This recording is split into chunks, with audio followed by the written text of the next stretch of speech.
From Politico.com, first story of the night. Panama's president and Trump spar over the Panama Canal. Now, the Panama Canal is something where people are like, why are we talking about the Panama Canal now? Why did Trump come out of nowhere? And this is the first piece. And I'm going in order of importance because there were three places that were talked about today. Panama, or over the weekend. Panama, Mexico, and Greenland. So I'll talk about Panama, Greenland, and then Mexico. First order of importance, the most important out of all three, and the one that probably needs the most serious attention, is the Panama Canal.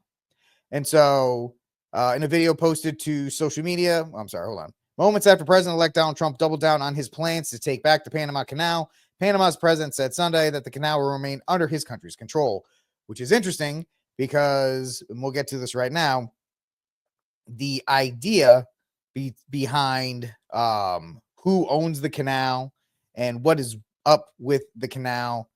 The reason why the Panama Canal is a big deal and why Trump's making a big deal out of it is because of China.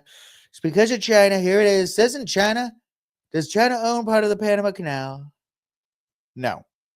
But it does have this was from 2002. That's why I like this article. This is not from 2 days ago. This is from 2002. So this issue has been brewing for a while.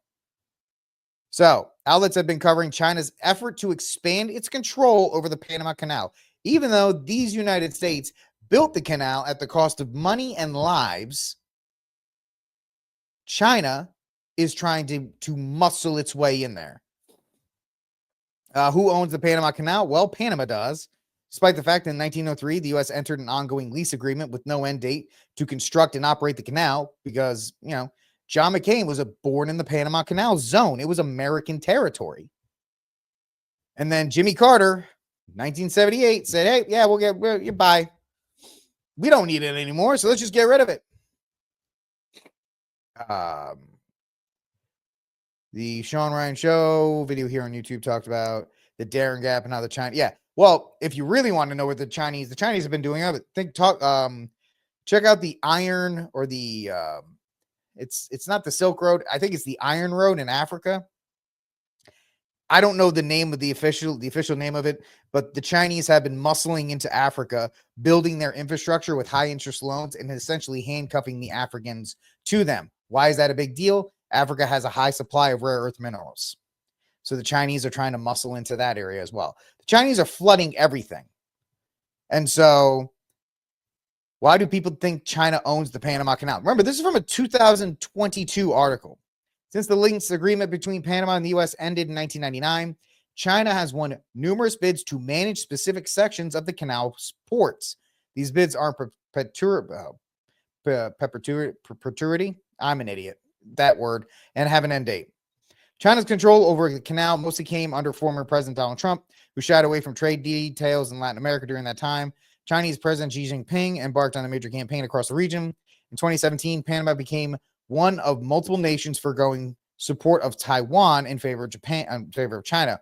What that means is that China came to Panama, and through a series of negotiations and deals, Taiwan isn't even recognized by Panama. Taiwan is assumed to be part of China, according to the people in Panama, the Panama president, the Panama government.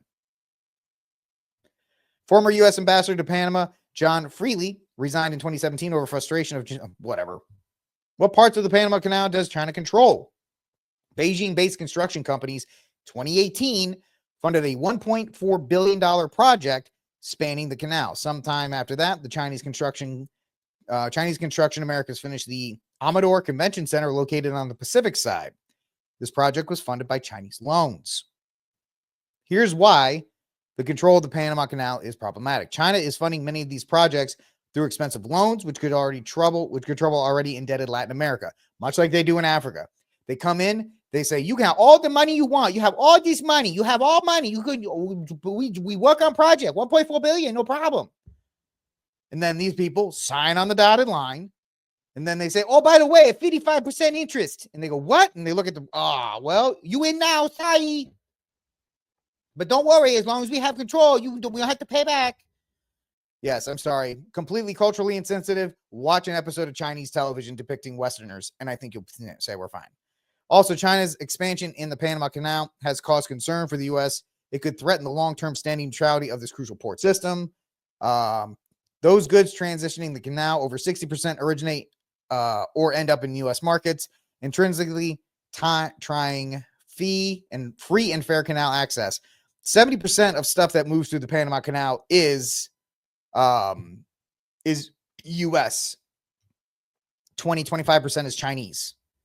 So in the Panama government, the country of Panama has made oodles upon oodles of money in tolls. That's pretty much their entire economy is the Panama Canal zone. So why is Trump saying this? Because he sees that the Chinese are muscling around the world and losing Panama. If you lose Panama in the zone to the Chinese, the tolls, you're at their mercy now.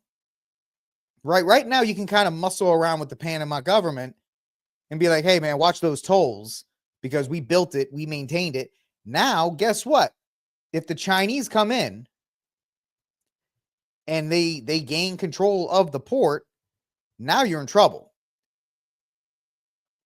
So that's a problem. What about the treaty for Panama? I don't really have that on me, but there is a treaty in Panama, and you're going to watch me do this in real time because we do treaty Panama, U.S. control, because that's how I look stuff up. So, I'm not going to use Wikipedia because Wikipedia is trash. Panama Canal Treaty of 1977. Apparently, I'm not going to do that. You guys don't. I'll look that up later. Essentially, and let me know if I'm wrong in the comment section down below. If the U.S. there is a provision in the contract that states if the U.S.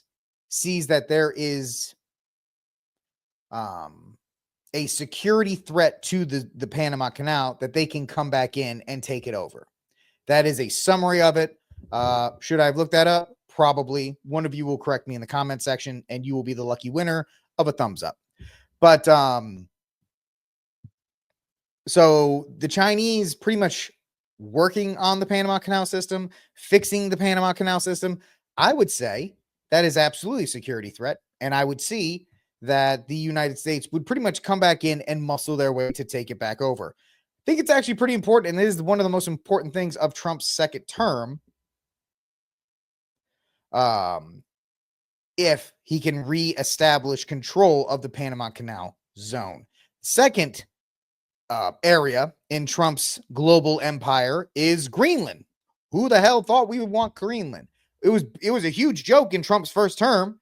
Everybody was sending out memes of Trump Tower, Greenland, and all this other kind of stuff. Apparently, it's true. This was from Truth Social. Trump said, and you guys don't get this anywhere else, a pretty terrible Donald Trump impression. That's right. I'm pleased to announce Ken Howry as my choice for United States Ambassador to the Kingdom of Denmark. Ken is a wonderful entrepreneur, simply the best, investor and public servant who served our nation brilliantly, retype that, during my first term as U.S. Ambassador to Sweden.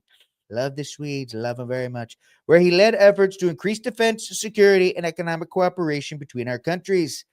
As co-founder of PayPal, and I love PayPal, and venture capital funds, founder fund, Ken turned America innovation and tech leadership into global success stories. And that experience will be invaluable in representing us abroad all over the world. For purposes of national security and freedom throughout the world, the United States of America feels that the ownership and control of Greenland is an absolute necessity. Folks, the United States of America feels that the ownership and control of Greenland is an absolute necessity.